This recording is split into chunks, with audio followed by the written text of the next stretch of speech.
Hey, this is Misery Loves Company, a weekly social reading series hosted by miserytourism.com.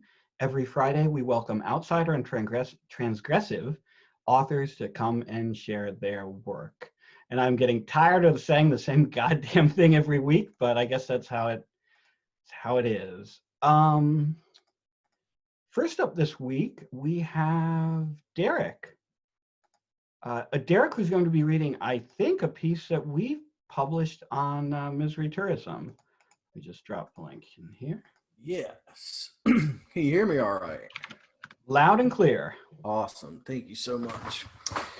Yeah, so this was on Misery Tourism, most recent thing I published, so June 15th. Okay. And this is a fictional essay. I first submitted it someplace and didn't, I guess, indicate the fictional part. And so I got a response saying, you never explain why you like the movie. Because I guess they wanted like a movie analysis, but I'm not a movie analysis, Anyway, I probably didn't explain it right. So, yeah, this is much more fitting.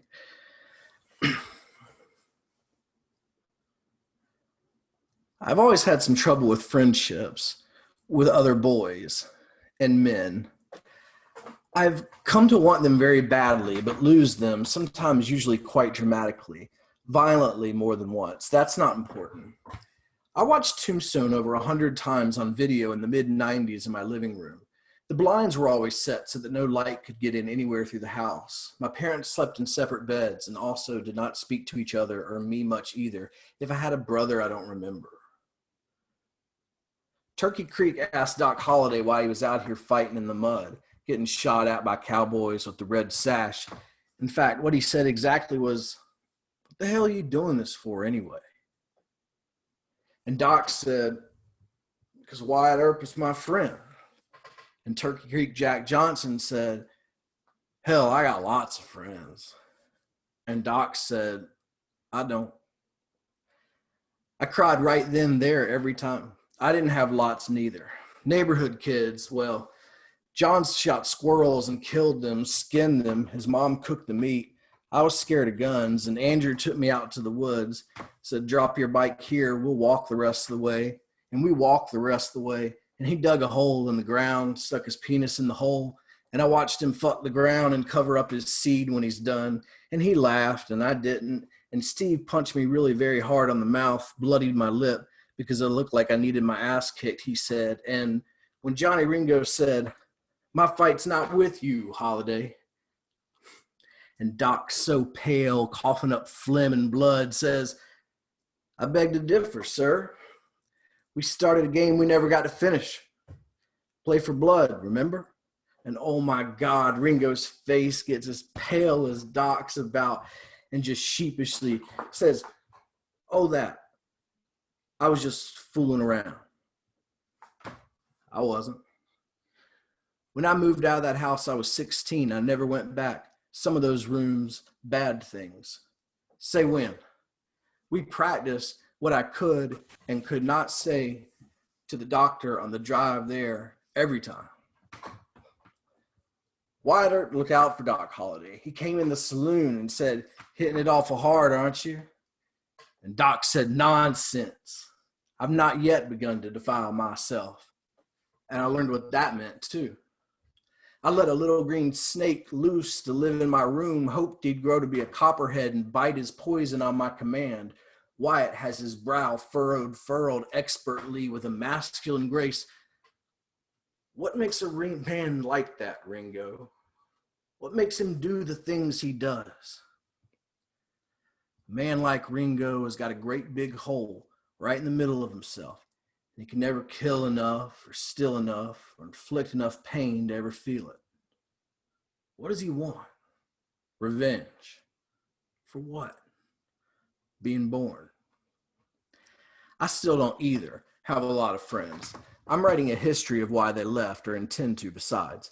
I envy Doc, Wyatt, the whole gang. I had friends once went west too. Some of them made it. Writing is my revenge for being born. There wasn't grown people looking out where I'm from. I can't think of anything else to tell you about Tombstone. I watched it a lot is all, during a certain time. I sit alone and think about it sometimes. Think about sitting on the floor playing with Lincoln logs until you hear the car pull in. You got to find some place to hide, make yourself really small. Oh, I'm just mixing up my memories again because some kinds of pain follow you around, show up unannounced midday or first thing morning, or squeamish night calls out to you, demands an encounter. There was nothing but echoes all the way down the well. I'm hurt by it all still, of course. Who wouldn't be? But I think about those friends that have left, and I'm hurt by that too. Figuring it's me, and there's something wrong with me, can't be fixed, but also it's sort of ridiculous, kind of funny in a way, because my fight's not with them, and I've not yet begun to defile myself.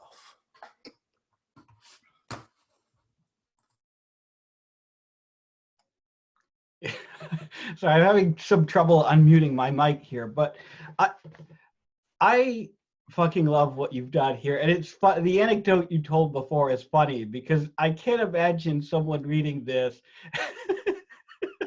and thinking it was a film analysis piece. I mean, what you do here is brilliant and beautiful, though, because you get at the way that art and life are in intimate conversation with each other, which is something that most like actual film criticism doesn't do. It's this kind of staid attempt to unpack the film or justify the film or slam the film or whatever.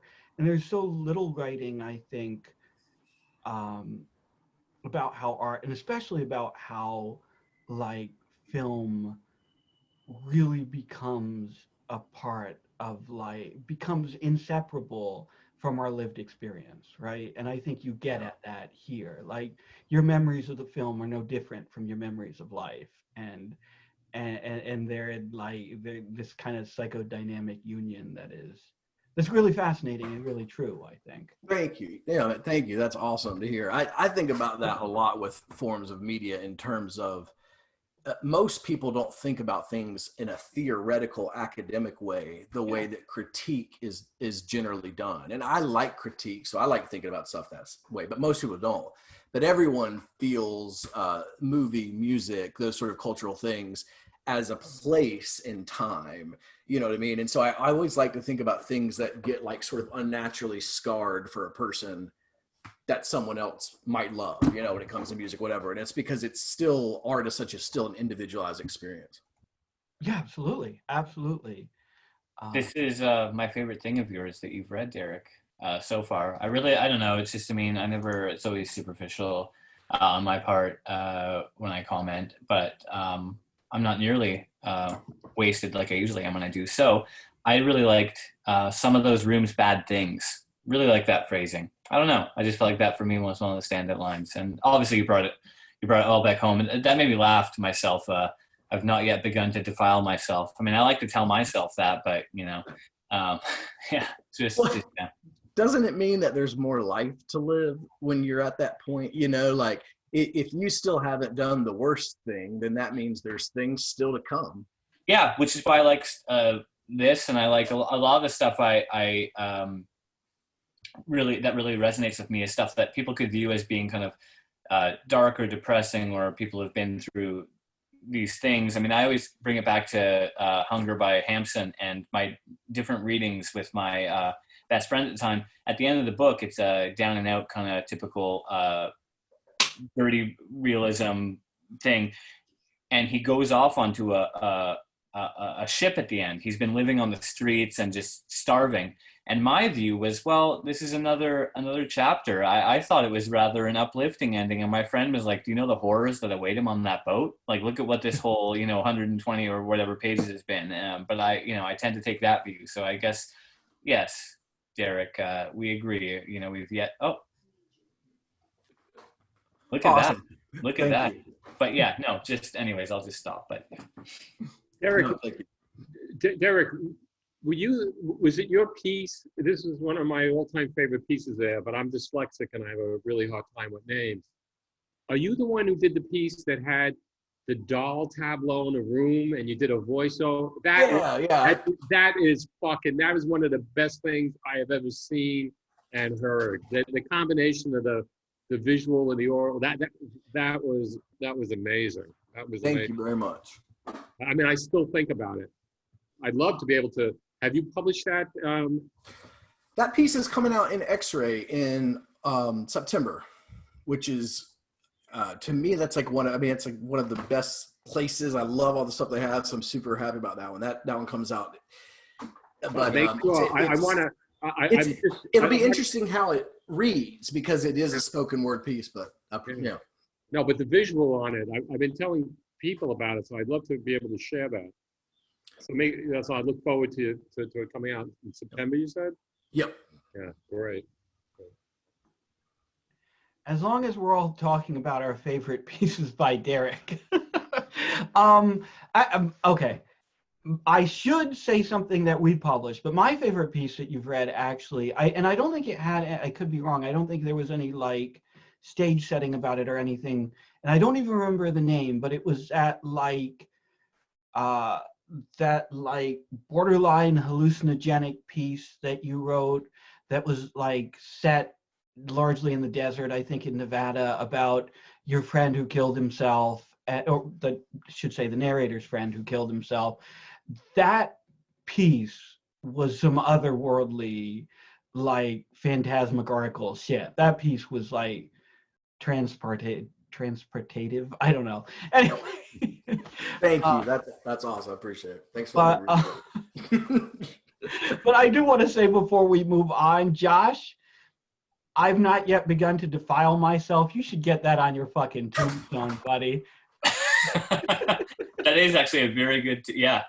I think. Well, I might. I actually love that as in like a potential thing to be on your tombstone because it's both like it's like spiritually true, but it's physically true too, right? Well, because everything that comes after death, it's just rot.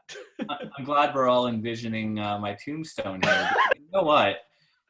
Brandon, who is even here right now. Yeah, Brandon's here. Yeah, there he is. Because he had, when I put out that poll about where should I live? Am I Toronto, California, or Florida? And everyone agreed Florida, but Brandon said Florida, but with a caveat: we want you to live a little bit longer. That's the sweetest thing that Brandon has probably ever said to anyone. So. Anyway, I guess we got a little hung up here, but a little bit longer. Actually, Josh, you're up next anyway. Yeah. So, okay. I don't know I can't remember if you do introductions. Do you? I mean, you have a piece here that's coming out in X-Ray and a piece that's not published yet. Yeah. So the one is already out in X-Ray. I sent you the link. Mm-hmm. It's in the chat. Oh, okay, good. And before I read it, I wanted to provide some important context for it. And so there are a variety of, well, not that many, a few Hot Wheels that are mentioned. So when I mentioned the 85 Honda City Turbo, it's this one. And when I mentioned the 68 Mazda Cosmo Sport, you can kind of picture that. And when I mentioned the Nissan Silvia, my personal favorite, but it has nothing to do with the narration because the narrator is a different person and not me. But those three end up being brought up. So the first one, I'm going to read two things. The first being Big Dinky Energy, which was in X-Ray this week. You really need to figure out how to stop drinking so much. You could ask your doctor to refer a therapist or join some 12-step program, but you've got a better idea. It'll just have to wait until the weekend when you aren't busy writing marketing copy for real estate developers. The Mulberry Estates are a charming collection of spacious single-family homes in leafy Elgin County. Set to rise in Toronto's vibrant entertainment district, the Foxtrot is a luxurious 45-story condo tower by the award-winning Mango Development Corporation. These are the sentences you're paid to write 8 hours a day, Monday to Friday, from a downtown office. You wish AI would hurry up and make your job redundant. Saturday morning, you've got a raging headache. You don't even throw up when hungover anymore.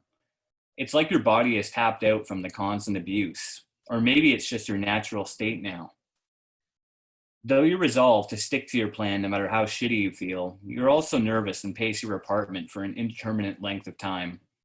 A small part of you wants to back out while you still can. It's so bright out as you walk across a bridge to your destination. You want to capture the brightness, put it in a package like a light bulb so you can use it later. Someone has spray painted "Ruthless Lowlife" on a cement barrier. Seeing the graffiti, which is all over your neighborhood, brings you joy. You consider Ruthless Lowlife to be your favorite street artist. You think of Ruthless Lowlife as a kind of light bulb. Automatic doors usher you into Canadian Tire. You haven't been in a hardware store in a long time. Probably not since you were a little kid, when your mom made you wear that colorful leash thing so you wouldn't wander away and get abducted. Recently, while helping your mom move, you found the leash in a box in the crawl space of her old place. You wanted her boyfriend to take a picture of you two tethered at the wrist once again, but neither he nor your mom were willing to participate for some reason. Weird. It doesn't take long for you to get your bearings. There's a comforting logic to the store's layout, and you sense intuitively where the aisle you're looking for is located. Just in case, you've rehearsed a backstory for what it is you're about to do. And then you see it, what you came here for, the Dinky Car display. Suddenly, you're 8 years old again.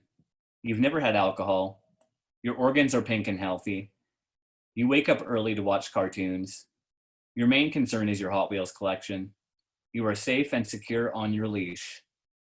If you could just recapture something of that lost time, even at 1/64 scale, you might find a way out of your predicament.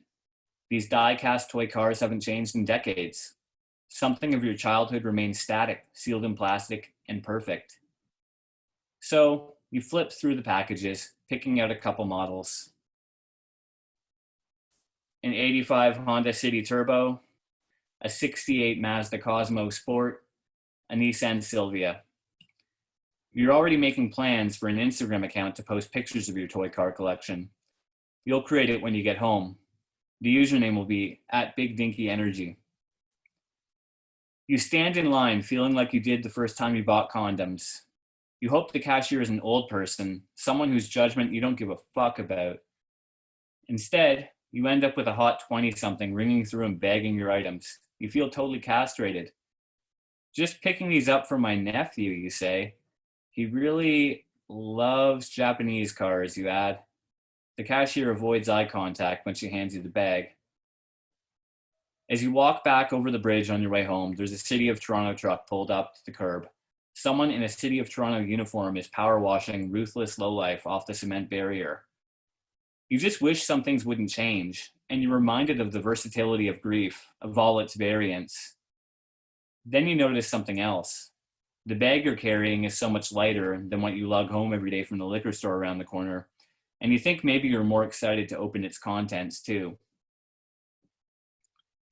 And then I'm going to read now an unpublished, I guess, flash fiction thing. So William, do you have the link to, did you share the thing? It's already in the chat. Great, sorry, I'm just not observant. No, It's called Purtles. We got Purtles when I was 15 or 16. She was a plain black cat. I named her for the sound she was always making. If you roll the R's while saying purr, that's sort of what she sounded like. I'm pretty sure my mom picked her up from some rescue or something and not the pet store. Purtles wasn't exactly a kitten when she came to live with us.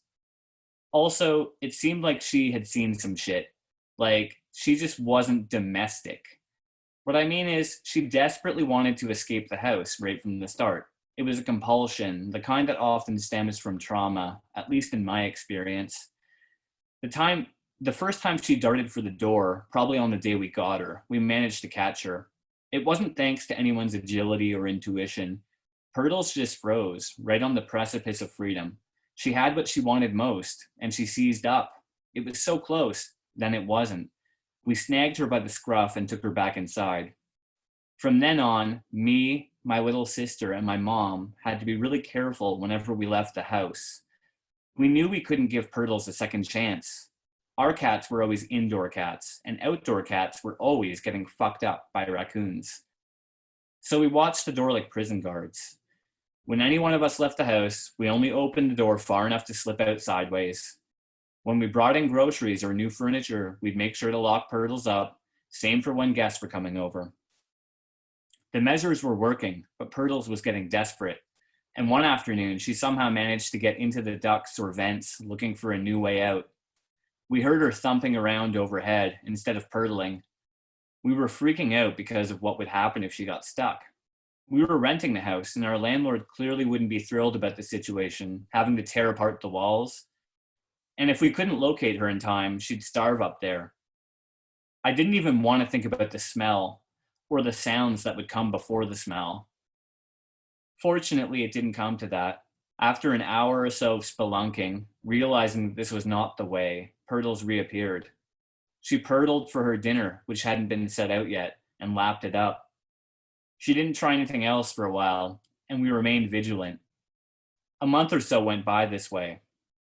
Then one day, my mom, who'd been working 2 jobs trying to support a family after that man walked out, just forgot for a second. She left the door open longer than she should have, and Purtles made her break. We never saw her again. That was it. Anyways, I was telling my girlfriend about all of this right after our brother died of an overdose, about how Purtles was always going to escape, about how it felt easier to accept what Purtles had done once I realized that. She responded by asking why I was talking about Purtles now. I guess I don't blame her. I'm always bringing up random crap. Maybe my tone was off, but I'm not sure there's a point in explaining.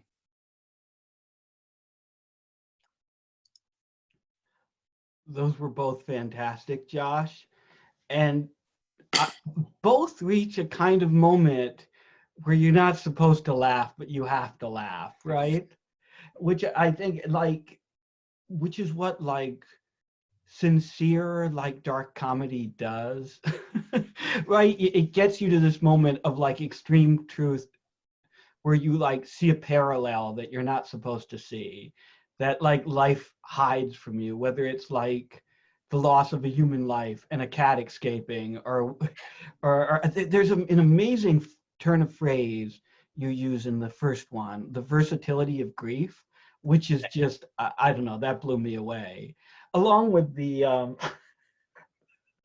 fucking part about, did that happen? You trying to talk your mom's your mom's new boyfriend into taking a picture of you and her with the leash from your childhood?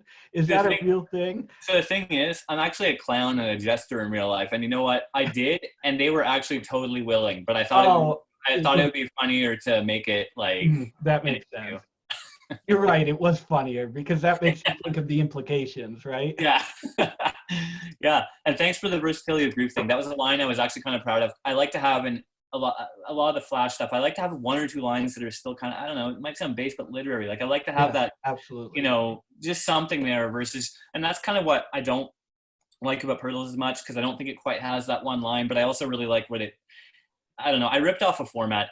Amy Hempel has a story, The Man from Bogota or something like that, in which she tells this seemingly unrelated narration, and then there's a kind of reveal at the end where it's just allegory, obvious allegory, but it's a bit different. Anyways, but that story lacks that, but thanks for that. I'm glad that did what it was supposed to do.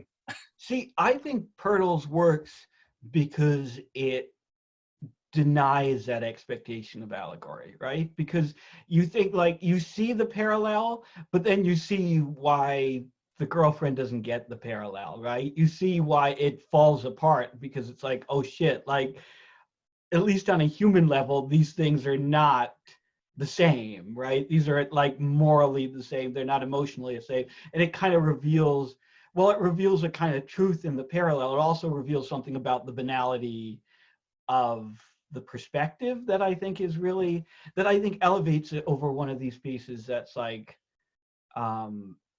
where the parallelism or the allegory or whatever is supposed to introduce deeper meaning or deeper understanding. Right? Thank you so much for saying that, because I was actually saying to the observer, I was concerned that it wasn't believable that the girlfriend wouldn't pick up on or just whatever, that it just seemed too heavy-handed or something. No. I think that the girlfriend not picking up on it is essential. I think that's what makes it work, right? I think that's the thing that because you realize in that moment when she doesn't pick up at it, like her fucking brother's dead. You know, like what are you talking about? This cat that you had for a month. You know? Right. No, that was fantastic. Thank you, Josh. Thanks a lot. As always. Adam, you're up next, and I've got a link to the poems you're going to read here.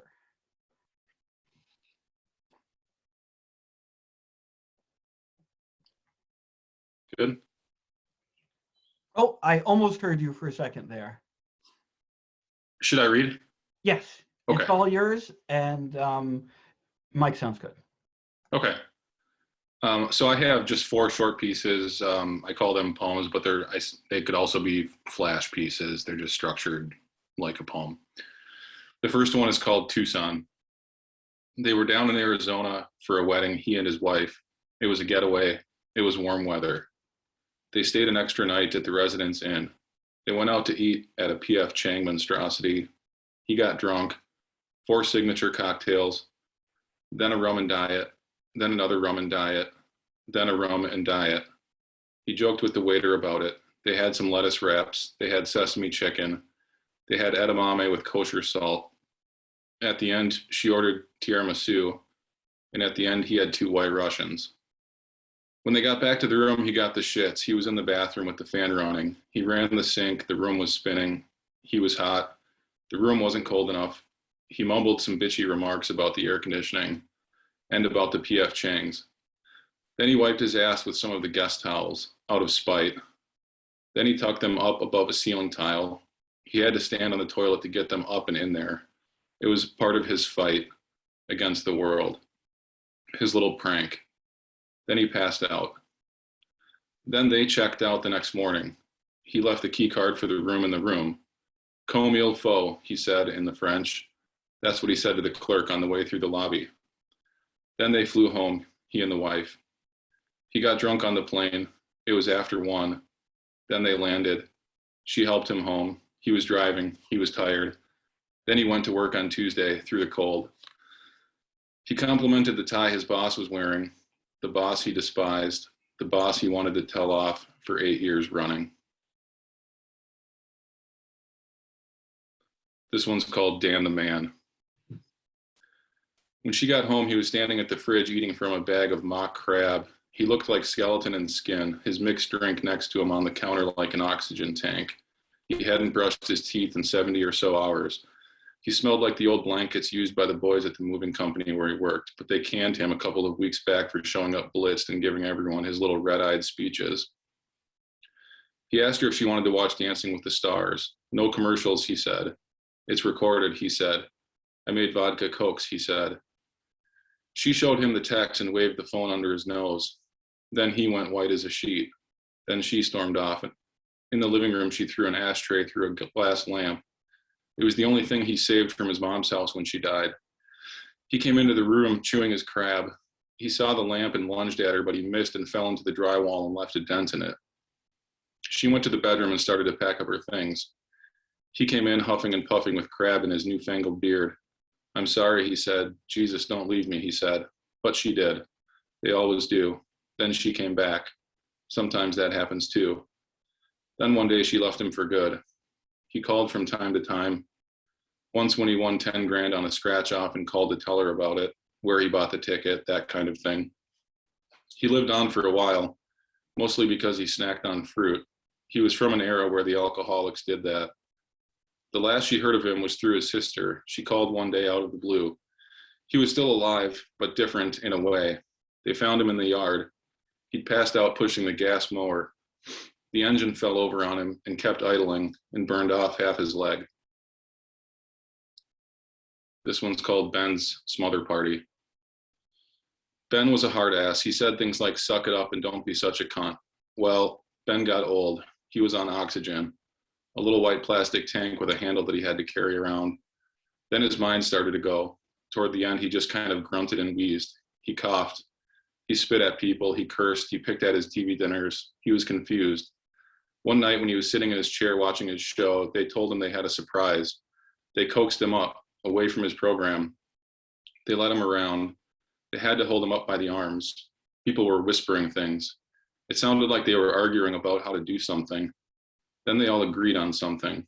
Then they laid him down on the floor in the kitchen and told him everything would be all right. Then they threw a few mattresses on top of him. Then they got drunk on top of the mattresses, knowing full well he was a goner below, jumping and partying, saying cheers to Ben and smothering the life out of him. Last one's called The House with a Dead Dog. He got home from his trip out of town for work. He came in through the back door. The dog was dead on the floor in the mudroom. It had its tongue out just like a dead dog does. But other than that, the house was empty. There were things missing, his wife, for one, and the kids. He checked all of the rooms. He said honey, he said kids, but he was all alone. He checked the garage, he checked the bathtubs. Then he found a note in the liquor cabinet when he went to fix himself one before moving the dog. The note was taped to a bottle of Kahlua. It was in his wife's handwriting. It said they were leaving. She said she went to her parents with the kids. She needed a break. She was losing her mind. She said she loved him. Then she said she hated him. It was complicated, she said. Then she said she loved him. She said she'd call. She signed it sincerely, Beth. Then there was a postscript. It just said, I think the dog killed himself. What? I love the end of that poem. I love all of these. I think I've read most of these before because they've been in some of the batches that we've looked through. And as usual, there's just such a beautiful efficiency of language here and such an unvarnished kind of honesty about like the ugliness of life, whether that's the ugliness of alcoholism or like domestic shit or whatever. It's just, I don't know, it's just feels fucking true, you know? You know, and thank you so much, Adam. Thank you for Yeah, thanks, William. And up next is Jesse. Let me get the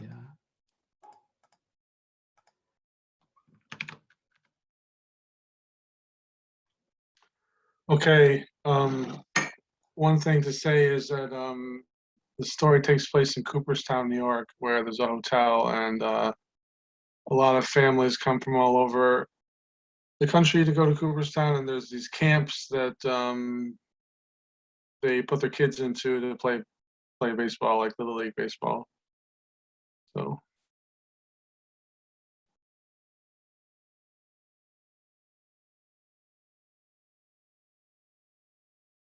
Hold on a moment.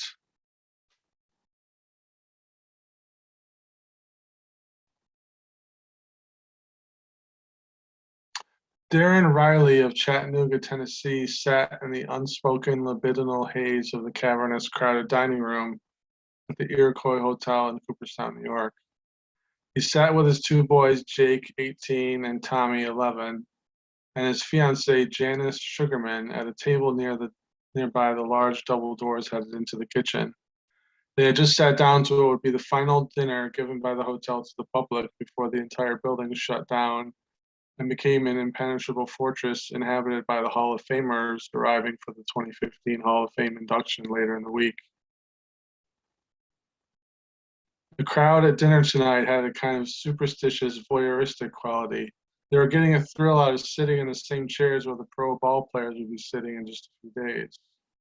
One or two baseball celebrities were in the crowd in the dining room already, early arrivals, but they were ones who had figured out long ago that they wouldn't be mobbed by friends and fans.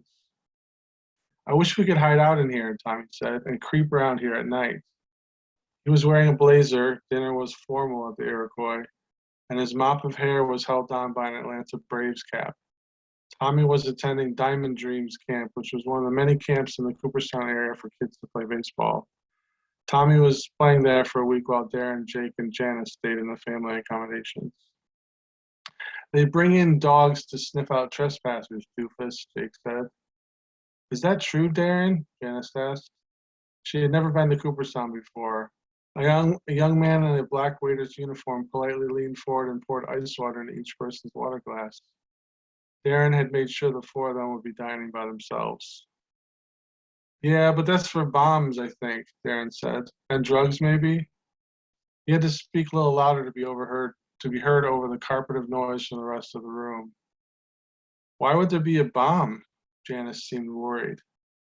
Death threats, Darren stroked her shoulder. Crazy fans who can't let go of some World Series from 10 years ago. Jake tapped his palm with his spoon. Like football in Colombia, this goalie that lost the big game was executed in the street a little while later. Darren looked at his older son. He would be going off to college in the fall, so it would just be Tommy home with Janice and him. Lord have mercy, Janice said.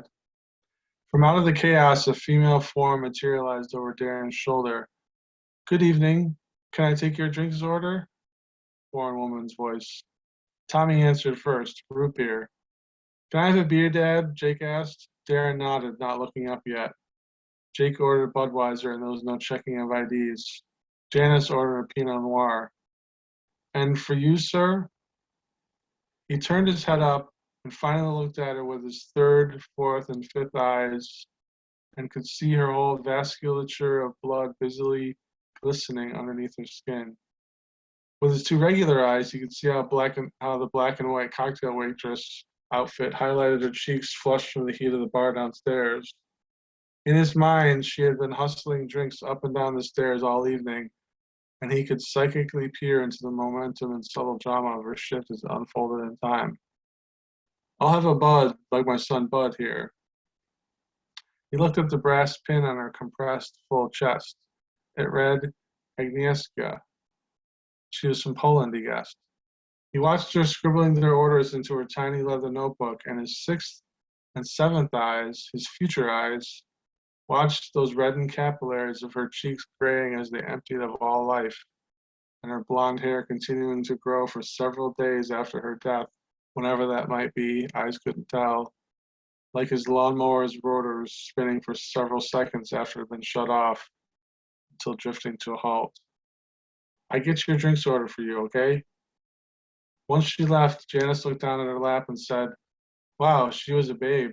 She looked up at Darren's face with some worry and puzzlement that his extra eyes couldn't quite penetrate. Wasn't she, Jake? I've seen better, Jake answered, while watching Agnieszka moving away through the channels between tables. Not in person, Tommy said.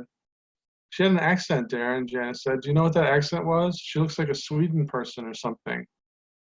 Don't know. I think they hire foreign exchange students here during the summer months. Was that true before when you came with Sarah? I don't quite remember. Maybe. One or another of his eyes watched his son shift with discomfort at the mention of their mother. It would have been invisible to anybody else, even their stepmother. If she had been able to perceive the effects of her words on this basic level, she might think twice about how she used them. He considered punishing her body somehow, but thought he would just settle for hurting her mind later in some moment she wouldn't be expecting it. They had a lovely dinner. Tommy's routine at Diamond Dreams camp was pretty much set at that point, and when it came to sports, he was self-reliant and focused. He woke up early, slapped himself in the face 3 times to wake up, not hard, more for a display of toughness to his brother and dad, and staggered to the breakfast nook. Janice gave him a bowl of oatmeal that she'd made in the kitchen of their cabin and some OJ. She wasn't much for preparing meals, especially in someone else's kitchen. The camp took care of breakfasts and lunches at the mess hall, but the Rileys all agreed they were a little wanting, and Janice supplemented their diet with her own additions here and there, snacks really. Darren and Tommy read the newspaper, which was inferior to the daily paper in Chattanooga in many ways. Tommy disassembled the sports section, snickering at this or that new unfortunate wrinkle in some athlete's career. He devoured ESPN at home, ESPN with his dad at home. Jake was in his pajamas in front of the 64-inch TV suspended from the wall of the living room area. He was watching the Spanish language channel where a stunning female anchor was rattling off the news in a rapid-fire stream of syllables. Wow. For a news lady, she's dressed like she's in a nightclub, Janice said, standing behind the couch where Jake had collapsed. Don't you think so, Darren? It's like the Spanish version of E! Entertainment TV, Jake said. It's trashy. She's trashy. That's why I like it. Jake, Janice said. Darren, your son is turning into a pig. I'm on vacation, Janice, Jake said. Your whole life is a vacation, Darren said. I've heard that before, many times. I have a job. Tommy lowered his paper like a 1950s dad in a screwball comedy. Yeah, right. Walking around the floor at Dick's, practicing a jump shot on the in-store poop.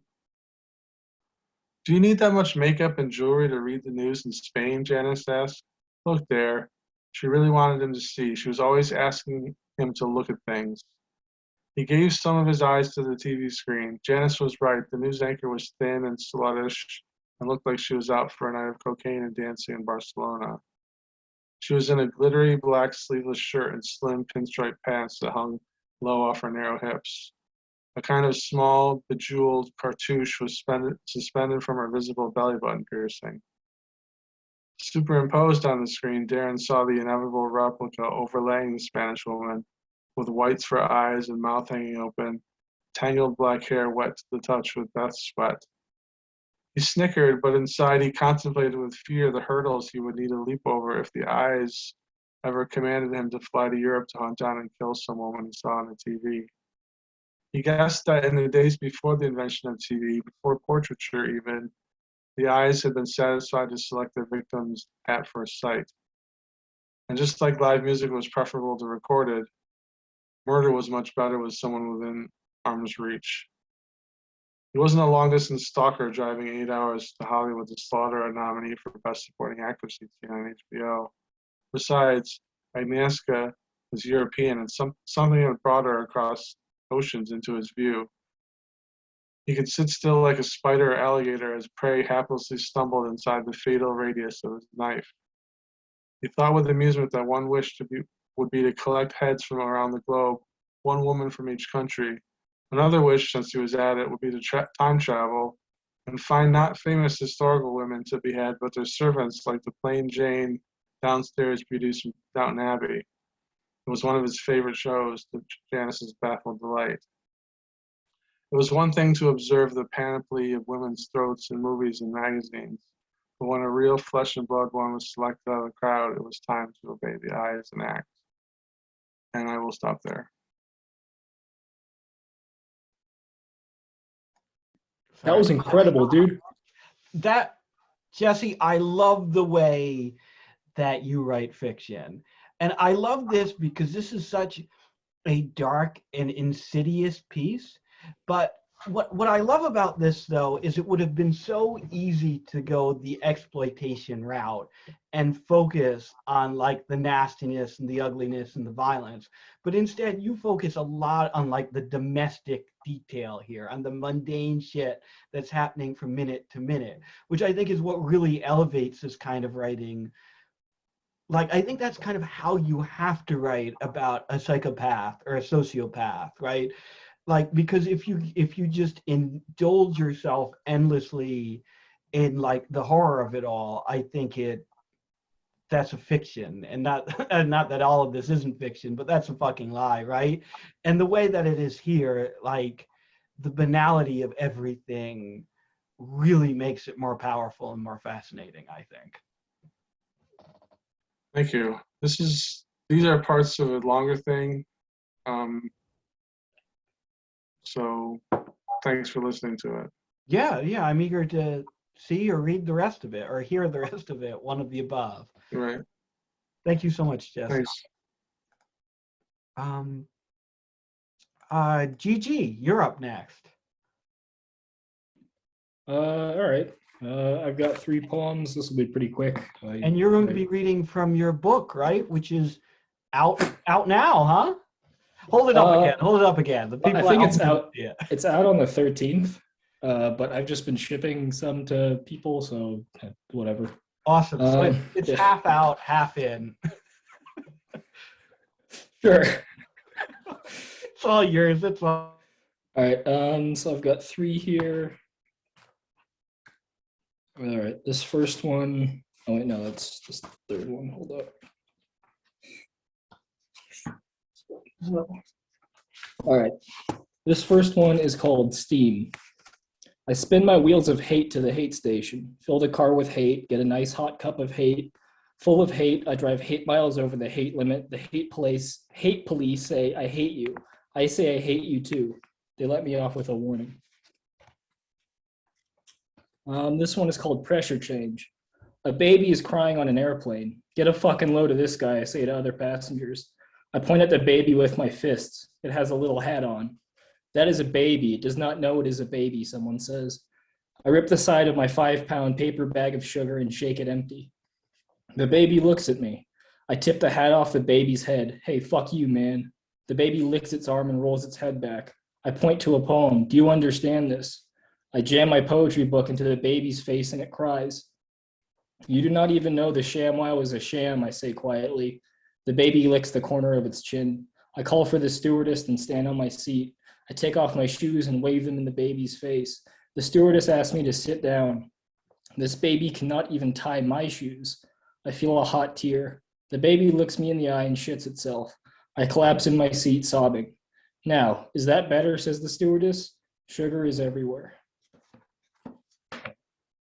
This last one is called Viagra is for pussies. Tomorrow my penis gets upgraded for better sex, increased confidence, detachment. I underhand toss my upgraded penis. It softly thumps against her forehead. She says, wow, is that upgraded? I say, it is detachable. She tells me she wants to throw it. I am sorry about the title. Please give me my penis back. And that's all I got. Do you have a link to where people can buy the book? I want to tweet it out. Really? Yeah, Sure. I want to include it in the, I almost posted the little thing I do in the thread where it's like such and such is about to read this. And I'm like, I should include a link to, there we go. Thank you. Thank you, Gigi. Wait, do you have a link to the one about detachable upgradable dicks? I need it for reasons. That's the only one I've ever published online. That's the one that'll get people to buy the book. Yeah. I mean, I can like send you a PDF of the book if you just like ask me. Like, I don't expect to make money. So this is how you sell your book.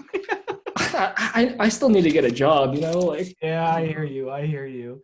Also, the first one you read, we published that first, right? That was in Did you? Tourism. I think so.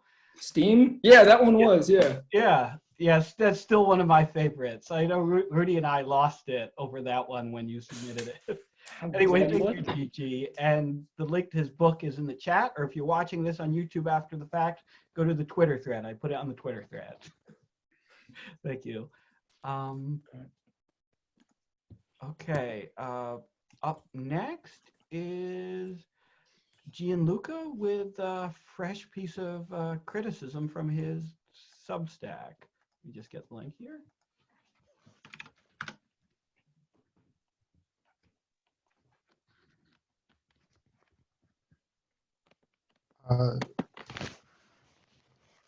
Hey, sick. Thank you, everybody. How's it going? Yeah, I don't know. This might be a little egotistical or privileged, but fundamentally, that's just how it is, man. Anyway, okay. So this piece is called "Both Sidesism and No Sidesism: New Order, the Hunt, and Political Ambivalence, plus the white-black pill superimposition." Coffee is a psyop for idiots. That much is extraordinarily clear. The kind of pathetic fucks that fall for it disturb me. Oh yeah, I'm gonna drink this coffee. This liquid tastes so good.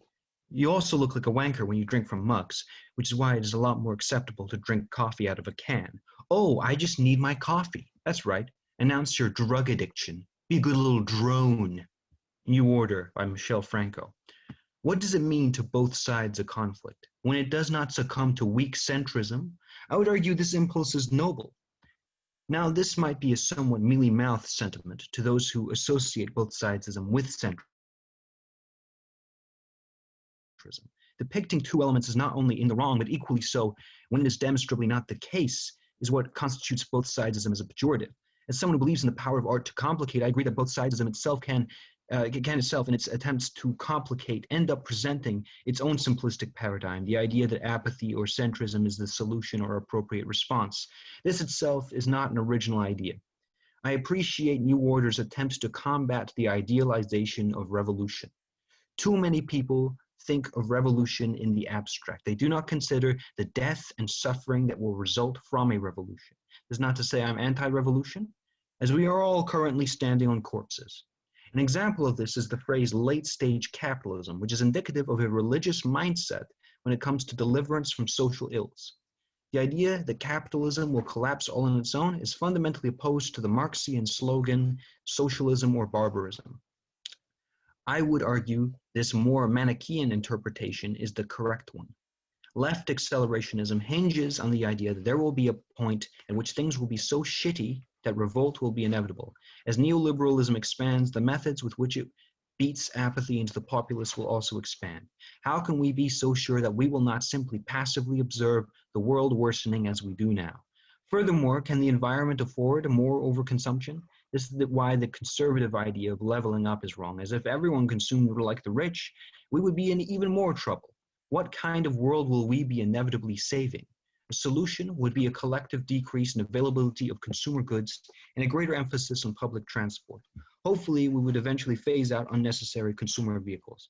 If someone lives a long way from their job, then a car would be necessary. A kind of moderate primitivism. The internet liberates art. If we expanded piracy and moved every work into cyberspace, then we would be able to cut down on physical waste and end the commodification of art. If one wants a disc to play on the TV, then one must burn the file themselves. We cannot count on either the revolution or electoralism to save us. The only thing that is certain is our ability to positively impact the lives of those around us. Even that is underscored by a sickness that is only exacerbated by our unwillingness to acknowledge its beauty. We may be staring into the gates of hell itself, but that is as simple a fact as one day we will die. If we build machines, they will phase us out and catalog our art dispassionately, the only true egalitarian demeanor when it comes to curatorship. If we become urban cavemen, we will beat each other over the head and tell stories of heroism. The only responsibility imparted to artists is the responsibility to record, to give us the Grim Reaper and the audience the symbolic language to understand their descent. And so, as we grow fat, we may vomit forth the ugliness of our souls. I am no misanthrope, nor am I a hedonist. In Auschwitz, people gave one another food despite everyone's portions being equally inadequate, and the knowledge that they themselves were being worked and starved to death. Animals are altruistic due to recognition of genetic similarity. They give because they reckon that the recipient has some of their genes. They want their genes to pass on. Perhaps empathy is similar, but instead of genetic similarity, it is a spiritual similarity. Rather, we notice that this person has what we refer to as a soul. They have a logic labyrinth. A god makes you immune to death. You can do what is right even with a gun pointed at your head because you know that you will rejoin your maker in the kingdom of heaven. True believers are invincible. However, today's pussified, domesticated, commercial Christians would not die on the cross. They would not leap into God's arms and instead retreat from the ultimate meeting with they who created them. Due to its spiritual origin, we cannot refer to our empathy as animalistic, tainted as it is by chemicals and beautiful sicknesses and perversions. Empathy is our connection to the God form.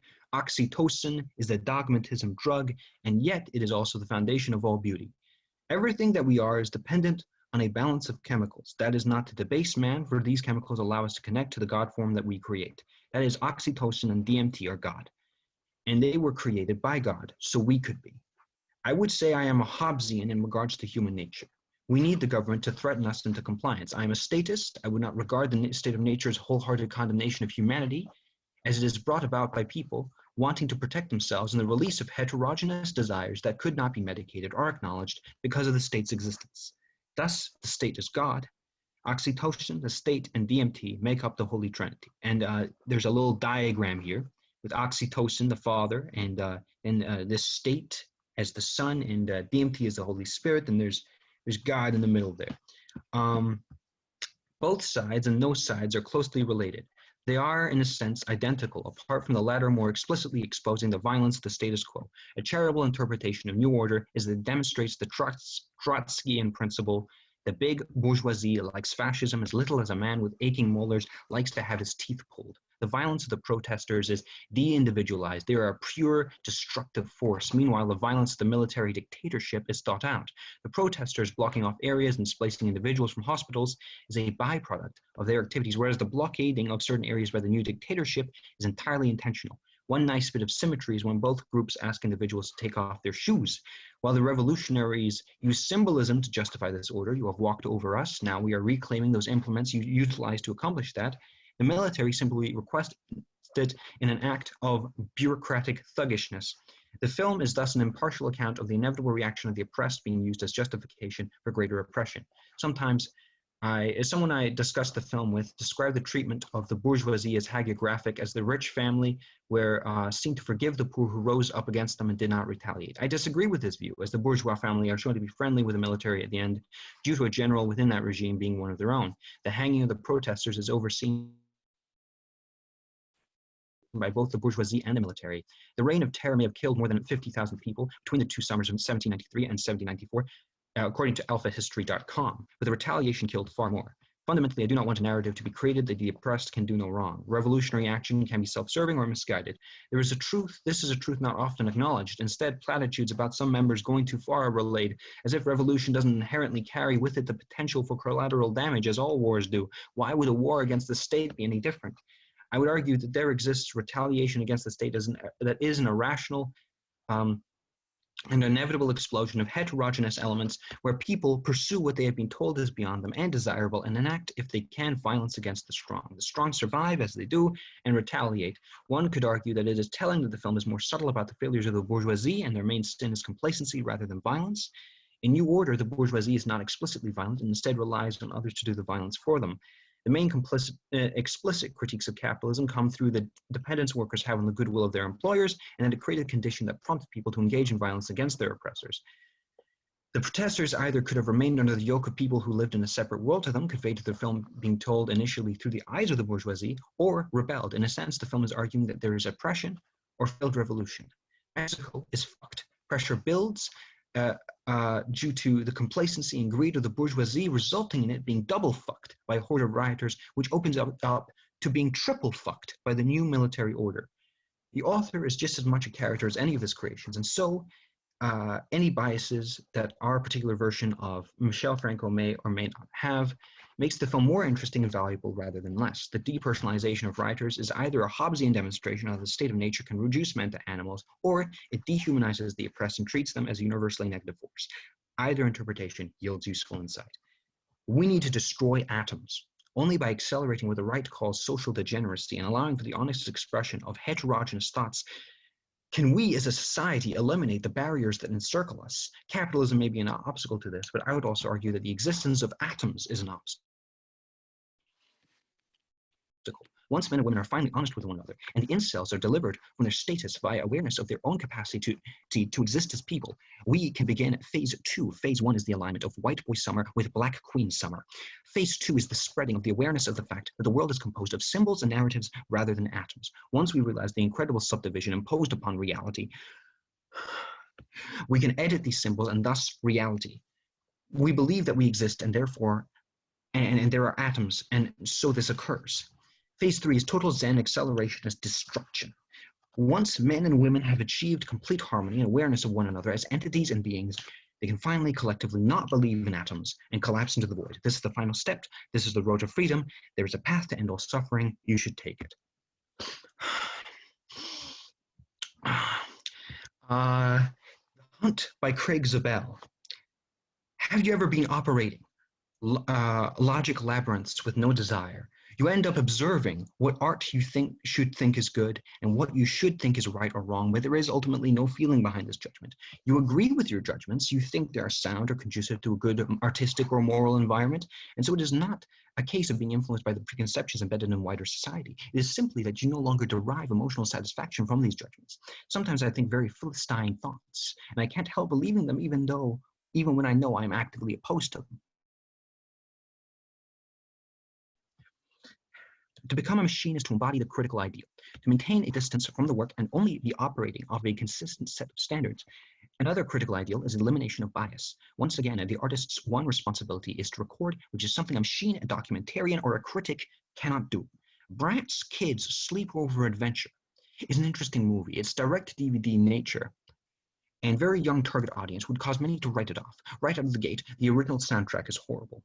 Flat generic instrumentation without depth, range, or feeling, and lyrics that are either uninspired or flatly state the moral of the particular story being related. In fact, it is mainly the ending that elevates the movie. Sure, the cheap CG aesthetic has a somewhat dreamlike abstract quality, much better utilized in films such as Speed Racer 2008 and The Mind's Eye 1990.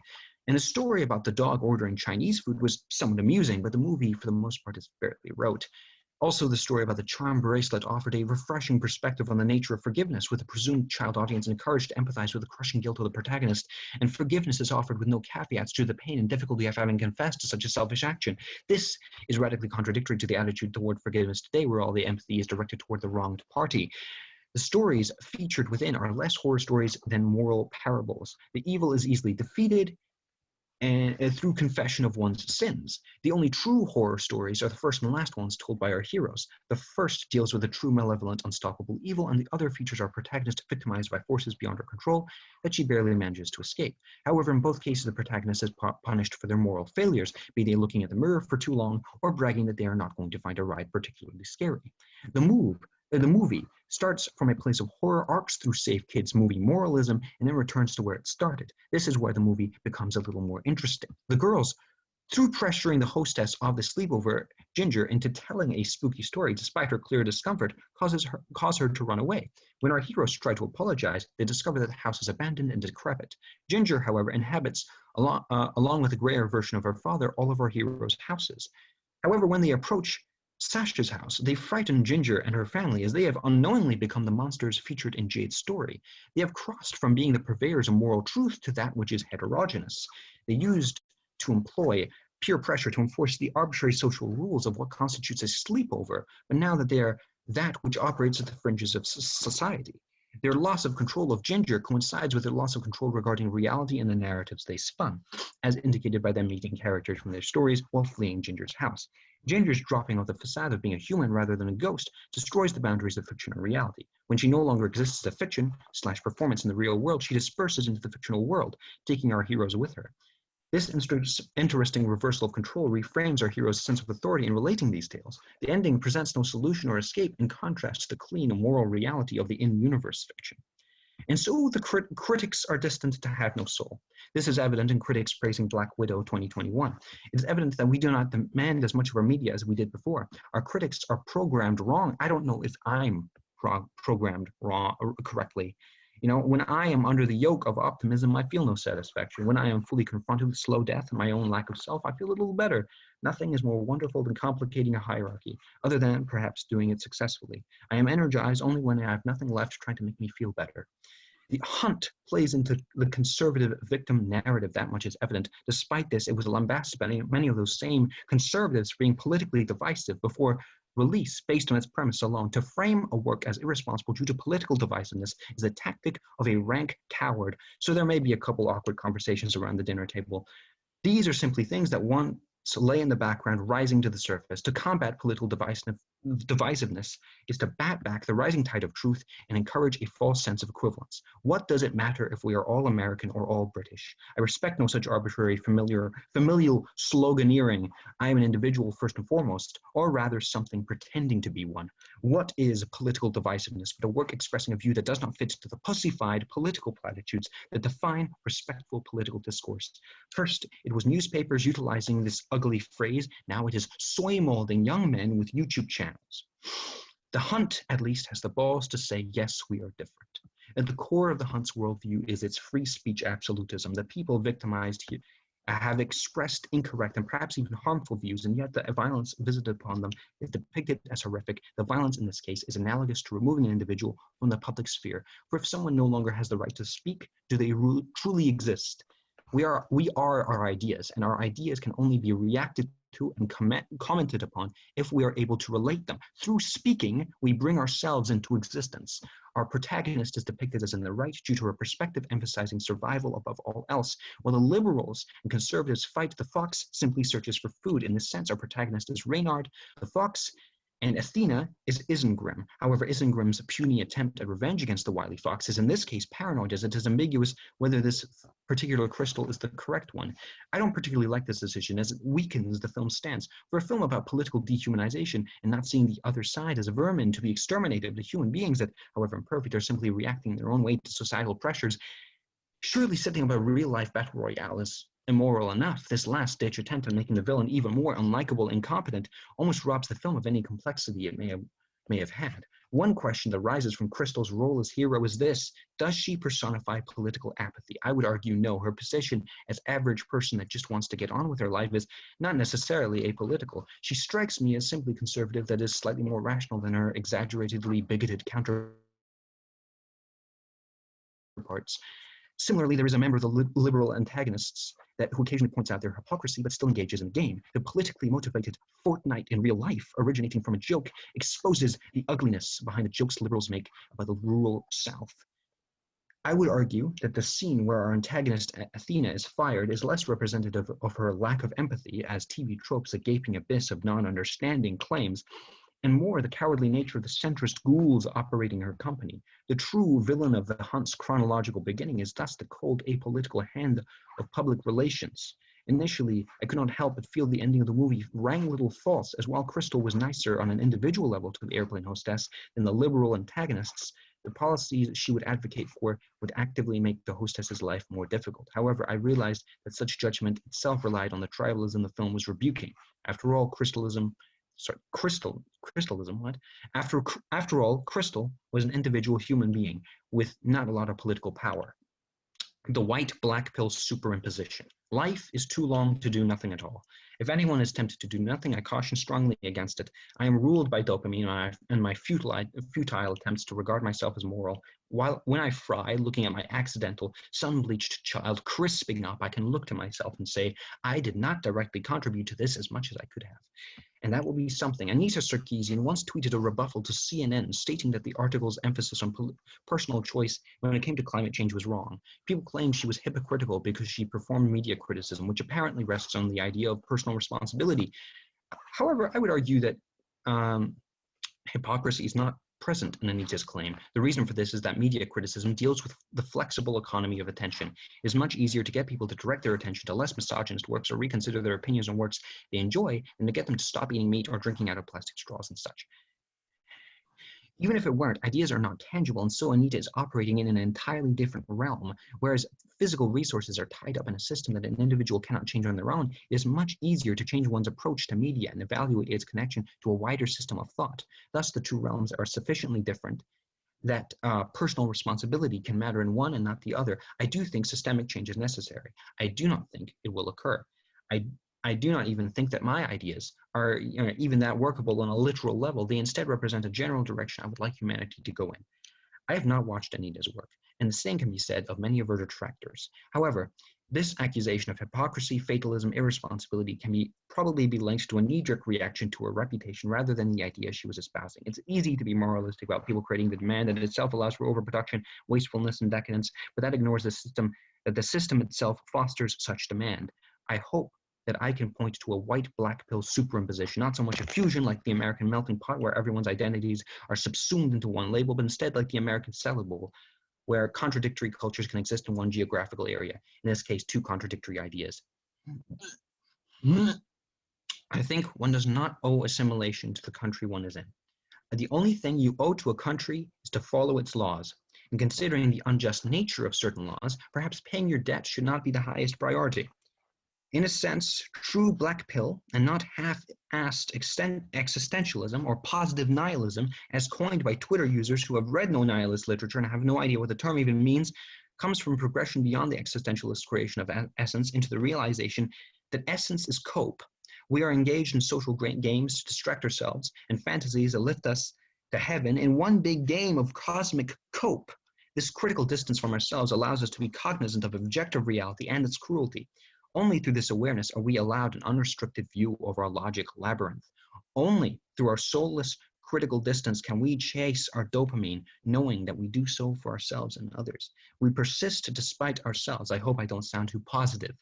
One must at once go to the Molgoth and preach to her about the chaotic feminine and the importance of order, outlast some fool like Peterson, and at the same time throw useless, worn-out car batteries into the sea with your underdeveloped noodle arms. Life is too long to do nothing at all. People say pessimism encourages inaction. That has not been my experience. Greater awareness of reality allows for greater control of fantasy. Yeah. What a final line, and what a wild fucking piece of criticism. My God, there is so much going on there. There's such a density, and I think I said this the last time, but what I really fucking love about your critical work is your absolute fucking complete disregard for whether something is high culture or low culture, whether something is important or trivial, right? You're gonna talk about vast and important philosophical concepts, and you're also going to talk about the fucking Bratz movie because it's all interconnected and it's all fucking beautiful, and I love it, man. I love it so much. It's just beautiful shit. Thank you so much. Thank you. Thank you. We have time for an open mic if anyone wants to read. I think that's everyone on the docket. So if someone would like to share something, I'll read something. sure, yeah, it's all yours. Okay, this is, I'll read you a little bit. This is a very long story. This is from my book, Sacred Misfits, which I think we all are. And yeah, let me find it. This is called My Better Half. I'm just so proud to have the guts to follow that, you know. That's the only reason why I'm doing it, because I'm so blown away. Every time you read, I don't, your words and your performance, how you do that, how do you fucking breathe, man? I mean, it's like, anyway, okay, so my better half. People who see me must think I'm eccentric, emotionally disturbed, or lonely. People who speak with me have told me that I'm an obnoxious, good-for-nothing bastard, a nasty prick, but I don't give a fuck what anyone thinks. I don't even care who reads this damn notebook. My name, Andrew Tremper, is right there on the cover for all to see. It all started about 9 years ago. I was shacking up with this girl who's what they call a modern dancer. We lasted a little under a year together. Her name was Miriam, and she went to some artsy-fartsy college up in New England to study the dance. When she returned to New York, she joined a dance company called Dervishing Divas. I met her at a performance in Manhattan's Upper West Side. I was confused. I'm an educated man. I know what a dervish is. It's spinning around out of control. But the divas didn't spin. Hell, they barely moved. For over an hour, all they did was lift a leg or move an arm or twitch their head every few minutes, while electronic music slammed into our ears and pulsing lights irritated our eyes. The Dervishing Divas sucked, but Miriam looked awfully good in her low-cut leotard, and I could see that she had the rounded buttocks of a thoroughbred horse. I don't even remember how I got to a Dervishing Diva performance or where I heard about them, except that back then I used to make the rounds of a lot of inexpensive arts events because there were always lots of women, and I was posturing as an arts enthusiast, a good-looking, well-built arts enthusiast. Hell, I remember the night I nailed Miriam. I had to put up with hours of her art speak about how the divas don't dance, they manipulate movement and shit like that. Well, let me tell you, she moved like a worm with a match under it later that night, and a lot of nights that followed. When she finally skipped out on me, the bitch left me a going-away present, a life-size cardboard cutout of myself. On a note pinned to its crotch, she said that she had it made because talking to the cutout was the only time she could have an adult conversation with me, expose her feelings without being ridiculed, cut off, or ignored. The note said a hell of a lot more than that. It was a freaking manifesto, but you get the idea. It was a real artsy exit, don't you think? And probably the highlight of her creative career. I mean, just imagine all the thinking, planning, and execution involved in trying to make me feel like a complete shit. I was going to throw the damn thing out, but I grew sort of attached to it. She picked a pretty decent photo of me to enlarge in cardboard, although I've always thought of myself as somewhat taller than I am. Standing back to back with the cutout proves we're both the exact height, 5 feet 10 3/4 of an inch. That son of a bitch dancer nailed me down to 3/4 of an inch. In a manifesto, she predicted I'd keep the life-size cutout because I was so in love with myself. Miriam was wrong. I kept it to show the other broads I banged the monument of obsessive love given to me by a former member of the Dervishing Divas. The girls I take up to my apartment all seem to be impressed. So I guess Miriam's cruelty backfired on her. How's that saying go about a last laugh? I kept the cardboard cutout for myself inside my apartment for about 3 or 4 years. It made its world debut at a stupid party thrown by a woman I was involved with who lived in Hoboken. The point of the party was that no one could speak. Everyone had to write these responses, keep them in their pockets, and then show them to other guests when communication was desired. We were kind of like idiotic mimes without makeup. I feel like an ass even admitting that I've attended parties like that, but hey, in a time of AIDS, artsy babes are the most liberal and liberated. So I played the game to win the prize. Sue me. It's better than sitting home and choking the chicken in front of adult video rentals, although that too has its moments. I cut up a few garbage bags and wrapped them around my cardboard cutout that I named Sir Andrew, starting at his feet and working my way up to his face, our face. As I pulled the plastic around Sir Andrew's head, it felt as if I was trying to suffocate myself, which is ridiculous because I don't hate me. I pulled the plastic off Sir Andrew and decided to take him outside in all his glory. I figured I'd allow other people to enjoy twice the pleasure of our handsome face. I had to carry my cardboard cutout of myself down to the PAD train station at 33rd Street. PAD trains are subways that link New York City with New Jersey. And man, did I get some bizarre reactions to carrying a life-size cutout of myself under my arm as I crossed the state line beneath the Hudson River. I dug the attention. The reason why I decided to take Sir Andrew, I'm just plain old Andrew, to the party was because I'll be damned if I'll spend my time writing out silly shit on slips of paper just to appease some piece of ass.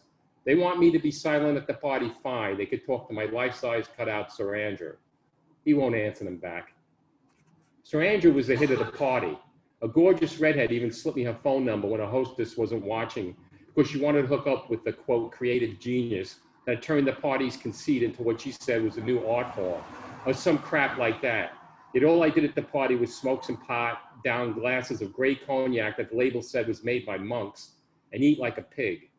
Whenever anyone approached me with their little fucking witty remarks on paper, I'd shrug my head and point to Sir Andrew. I propped up in the corner of the living room. So there you have it, the secrets of a creative genius. My mother used to yell at me that if I kept my mouth shut, people wouldn't know how stupid I was. I guess the old bag was right. Anyway, tragedy befell me and Sir Andrew later that evening. I had planned to spend the night with my girlfriend, but she caught me making out with the redhead in the bathroom and pitched a fit. That's when the silent party turned into screams. I told her to shut up and stop rooting the integrity of her party, to pull something out of her fucking pocket for me to read if there was something she wanted to say. The redhead immediately ran off, and shortly afterwards, my girlfriend kicked me out of her apartment. I grabbed Sir Andrew and staggered my way back towards the PAD station. I was really loaded. That bitch should not have driven me out of her house. Before I even made it over the subway, a Hoboken cop gave me a summons for pissing in the street. I think I even accidentally sprayed a bit on poor Sir Andrew. I had a hard time navigating through the streets and train turnstiles, but with Sir Andrew tucked under my arm, it became damn near impossible. My cardboard cutout smashed into telephone poles, parked cars, fire hydrants, as well as other pedestrians. It was nearly decapitated by closing subway doors. By the time we arrived home, Sir Andrew was bent, ripped, crumpled, and stained. He looked exactly like the way I felt. He slipped out of my hands as I flopped onto my bed. When I woke the next morning, the first thing I saw was Sir Andrew face up on the floor next to my bed. He looked scary. It was as if I was looking in a mirror at a decaying, diseased image of myself. My first impulse was to crush my cutout and toss it into the garbage. The idea of trashing myself like that was too disturbing. That's when I realized how much I'd become. How attached I become to the fucking thing. All right, that's enough. It's a really long story, but it's. I love that. What an incredible testament to human vanity. I love your unreliable narrators, and I think this is one of my favorites. I love the moment when he justifies why he kept the cutout. But that just beautiful. Like, what a twist on the oh my God. Like, what a perverse twist on, like, the portrait of Dorian Gray or something, you know? Just just a completely wonderful and funny story. It goes off. I mean, I wrote this really long story because I wanted the whole punchline to be the final sentence in it. But what was interesting about this was I was riding the subway and some guy had, it took me, actually, I thought about this for years. That's how fucked up I am, right? He's riding the subway and he had one of these cardboard cutouts from a movie and it was facing him. So I didn't know who the hell it was, right? And so finally, when I was exiting the train, it was in Brooklyn, and by the time I got out in Manhattan, I just asked him. I said, "Who is that?" I turned around, it was Jim Carrey, some movie of his. So for years, I kept that image of a cardboard cutout, and then it just came to me. Suppose it wasn't a movie star, and it was a guy who was carrying it. What kind of a prick would carry a cutout of himself, you know? And so, but it took me like a couple of years. I knew I had to do something with that, but I didn't know what, you know? So, yeah, no, that was perfect. That kicked ass. What a muse, like, what a muse. Right. I on the subway all the time. That's what I love about the subway, you know? Yeah, absolutely. Thank you, Blake. I think I'm going to call it a night there. I don't think anyone said that they wanted to read in the chat. So I think I'm going to call it a night there. We'll leave the Zoom meeting open for, I don't know, a little while. But if you're watching this at home, I always say watching this at home as if any, fuck it, forget it. If you're watching this fucking shit on YouTube, this has been Misery Loves Company. It's a weekly reading series from miserytourism.com. If you'd like to come and read your own work, we tweet out the link every Friday night at 8 p.m. Pacific time, 8 p.m. Eastern time, 5 p.m. Pacific, from our Twitter account at Misery Tourism. And fuck it, that's it. We're done.